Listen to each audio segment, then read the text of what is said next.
ladies and gentlemen, you are about to see The Naked City. I'm Burt Leonard, the producer. As you see, we're flying over an island, a city, a particular city. And this is a story of a number of people, and a story also of the city itself. It was not photographed in a studio. Quite the contrary. The actors played out their roles in the streets and in the apartment houses of New York, on the docks in the East River, and in Pennsylvania Station.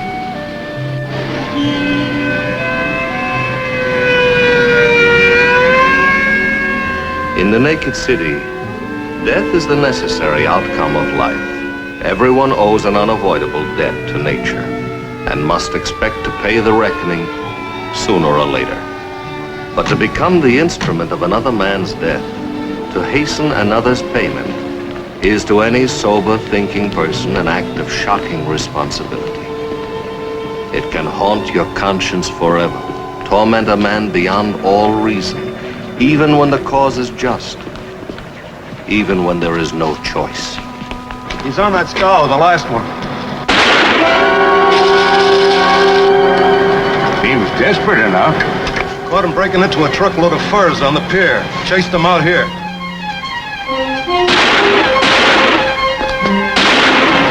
Jimmy, duck in there and come around from the end of the pier.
Call the coroner.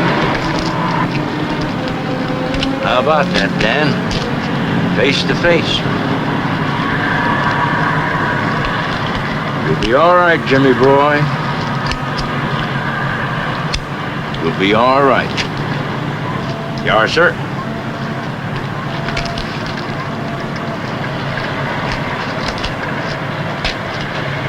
Well, Jimmy, that's your first, isn't it?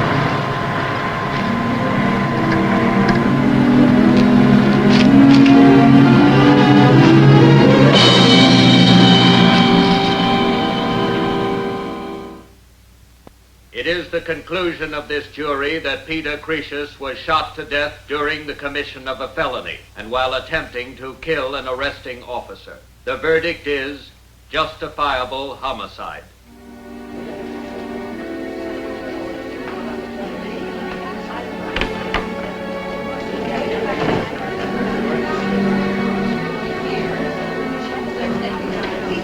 Sure, what justice is this? My son shoves it down in cold blood by your police. What justice is this? Why should he go free and my flesh and blood lies still in the morgue? Those are the brakes.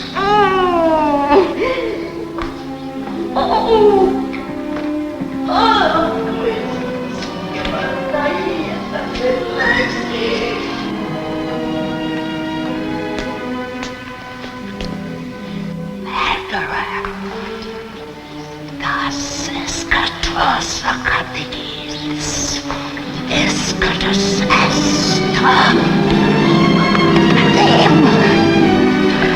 Easy, lad. I'm going to get hold of you.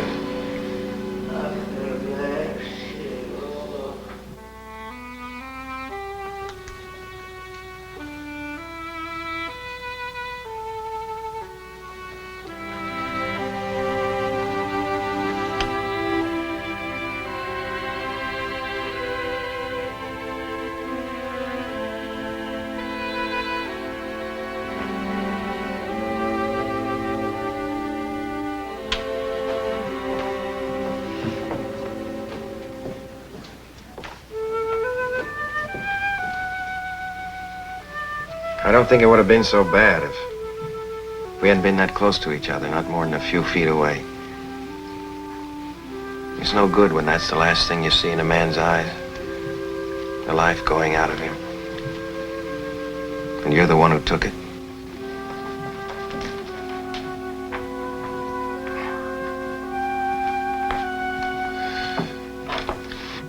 In Korea, it was different. There was a lot of snow, and they wore these white suits. And now and then we'd be shooting at them, but none of us ever really knew whether or not we ever hit anybody. It was like something that couldn't touch you. Like a disease you hear about, but it's always someone else who gets it, never you. I don't know, all of a sudden, I've got it. You're not being honest with yourself, Jimmy. You did what you had to do. Now, I've been reading about this man, this Peter Creashes. He wasn't much of a person. You think that's the whole story? Well, I wonder. Then go find out. Find out for yourself what kind of a person he was.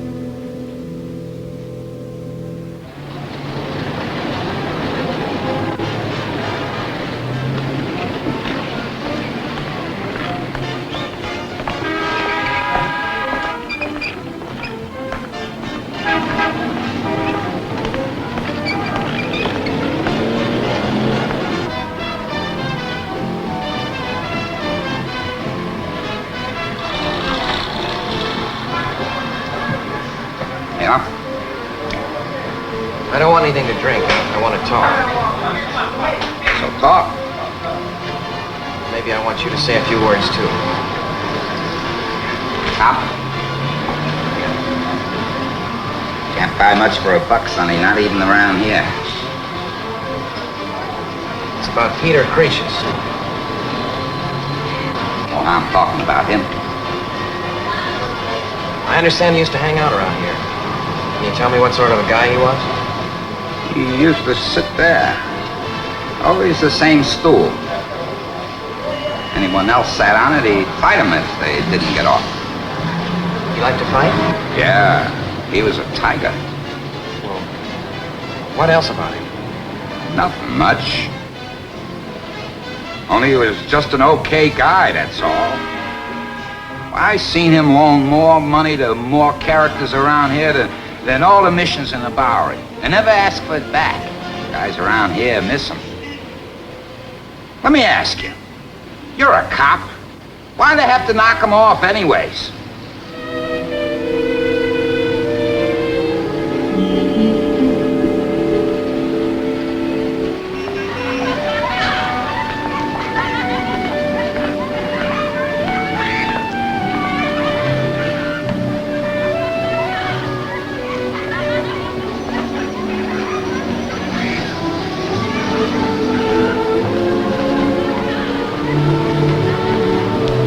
Frankie's Dan inside? Oh, he's up on the roof, feeding the pigeon.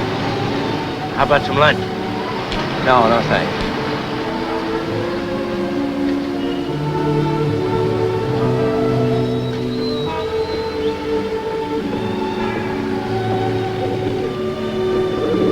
Sir? Art Carroll said you're up here. I wondered if I could talk to you. Oh, what is it, Jimmy? I don't know, sir. I just can't seem to get this thing out of my head. This feeling.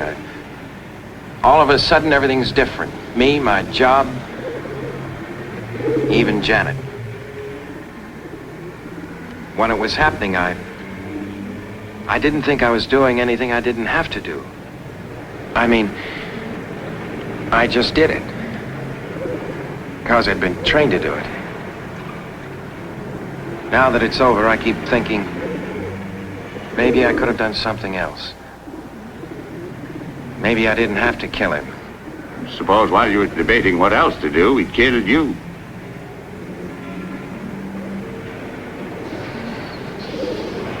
Well, all our lives long, we're born and reborn. Constantly hatching out of one egg into a bigger egg. until finally we either break out and have a long, wide view of the universe, or we give up and settle for just a view of the shell. And all the time, guilt keeps snapping at our heels. Guilt that we're smashing the egg that sheltered us. Yes, but... Well, sure, he wasn't the most savory character in the world, but he wasn't all bad either. As a matter of fact, from all I can find out, he wasn't too bad at all.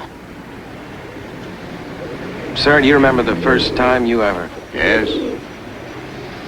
Well, was it any easier for you? The killing? As easy as that. The killing's not the hard part, lad. It's the after that tears at you, if you have a conscience. It's the after that makes you search your soul.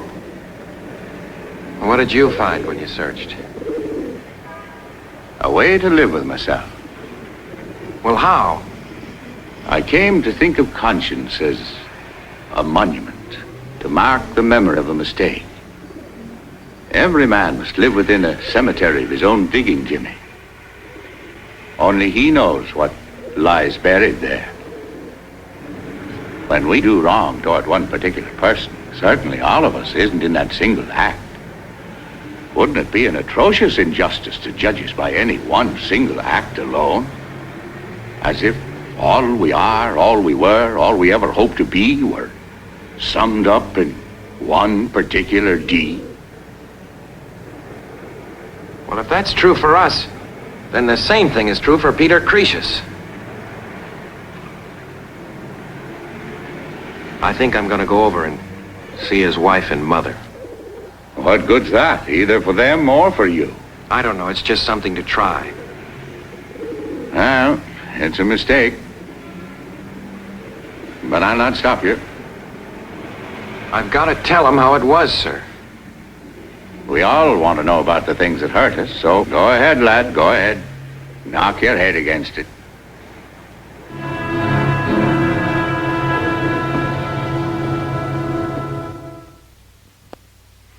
His best suit I buried him in. These I shall cover with mothballs. You remember this suit, Yankee? That was a wedding. 3 days and nights he danced and drank and laughed. What a boy. You were one girl in 10 million, Yankee. To have a wedding like that and a man like my son. Who is it? Who is there? Who is there? Who, I ask? You don't know him? No, I don't know him. Well, Mrs. Croesus, the property clerk gave me these. They're your son's things. I thought you might want them. Look how he makes his face seem sad. Why not? He can afford a little sadness. Well, does a little sadness cost him? Mother Katina, he did bring Peter's clothes. He could have sent somebody else. Why should he send another man? You do not understand him. He wants to see for himself the ruin of the house he destroyed. Mrs. Croesus. There.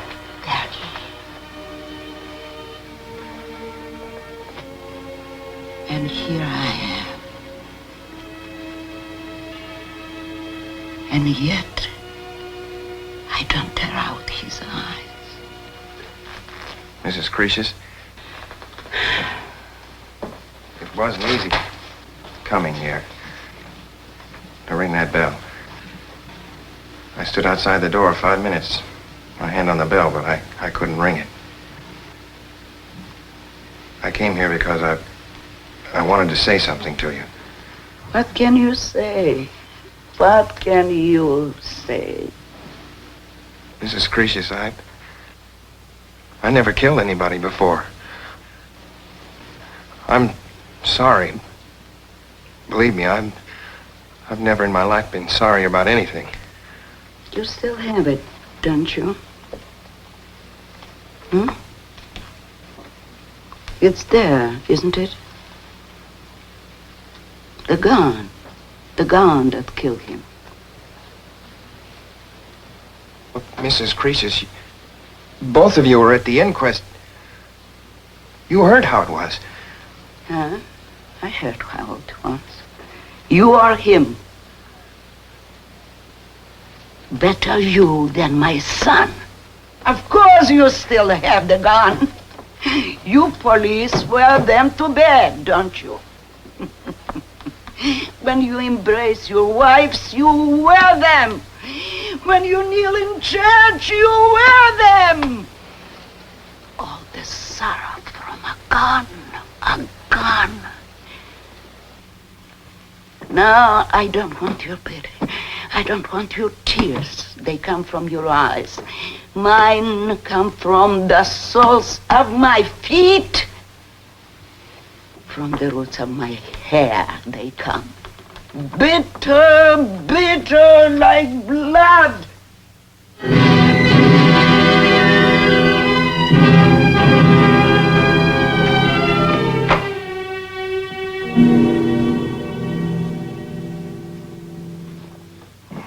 Well, did it make you feel any better? No, worse, sir. Janet called you. She's worried about you, so am I. How do you forget it? You don't, lad. You just learn to live with it, that's all. And you do the best you can. Yeah? All right, put her on. Mrs. Croesus, for you. For me? Hello? Yes, this is Halloran.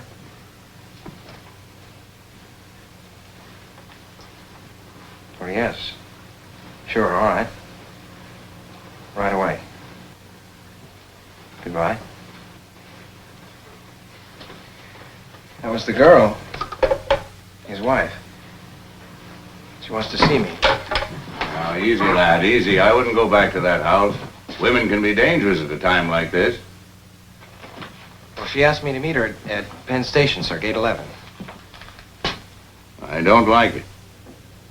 Well, I'd like to go, sir. Unless you order me not to.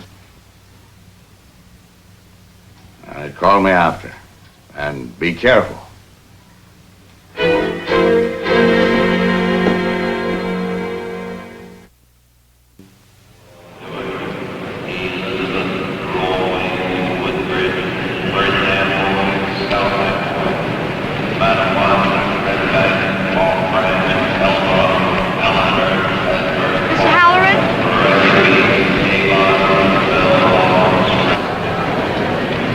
Sure you'd come. And I did wonder why you wanted to meet me here, in Penn Station. Well, I can't let her see us together. You don't think she will, do you? Did she follow you? No. No, I told her that I was going to the delicatessen. Needed some bread. Mr. Halloran, I have to talk to you. Could we go someplace that's not so out in the open?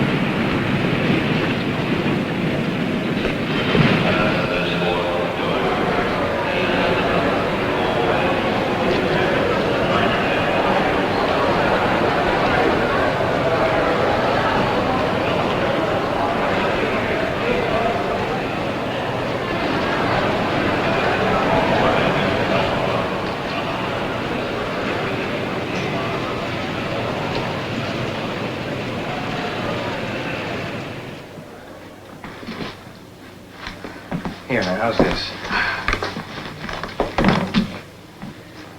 I'm okay now. You know, you're okay. I can see it. You're sorry for what you did. Peter was never sorry for anything. Don't feel sorry about Pete, Mr. Halloran.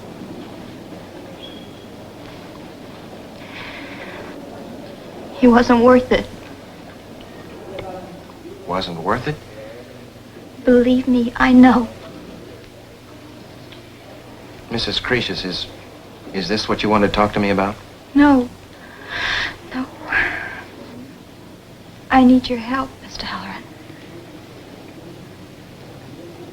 And I'm ashamed to ask, 'cause you'll think I'm just saying these things so you'll help me.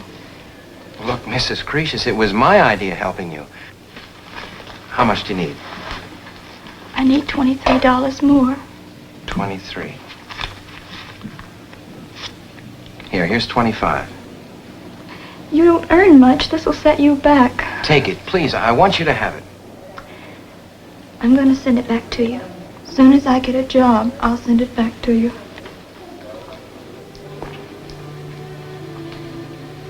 All the time I kept praying he'd change. But whoever does. He was all dark inside, Mr. Halloran. Like a blackboard. I guess I was the only one who could see all the dirty things written there that no eraser could take away. It was like this doll I had once. You see, I had this doll once. This boy I used to know in St. Louis.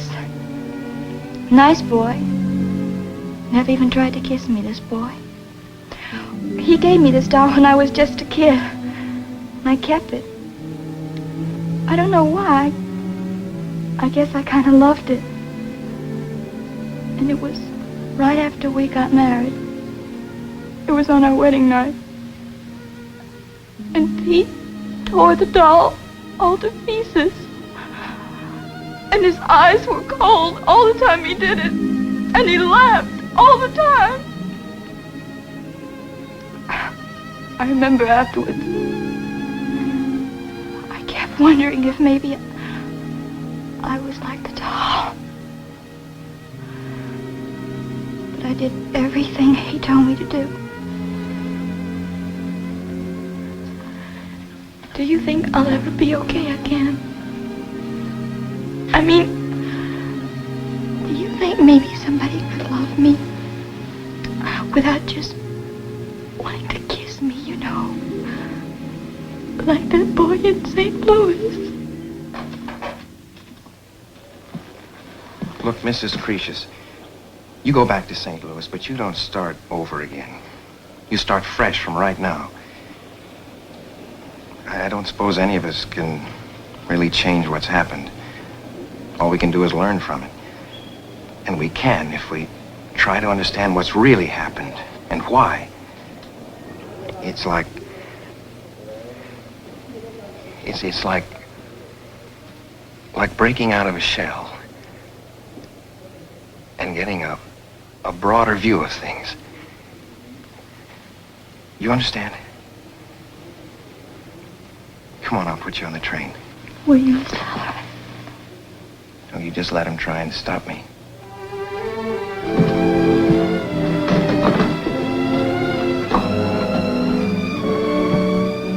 Hello, Janet? Listen, I just had a great idea. Why don't you call up Dan? He's still at the precinct, and ask him to come over to our house about 8. Put on an extra plate for him. Sure, I'm all right. I'm fine. What? Yeah, something did happen.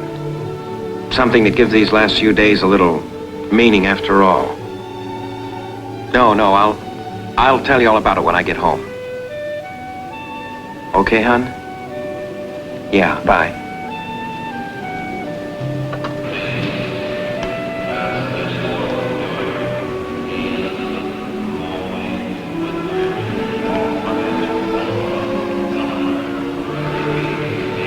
There are 8 million stories in the naked city.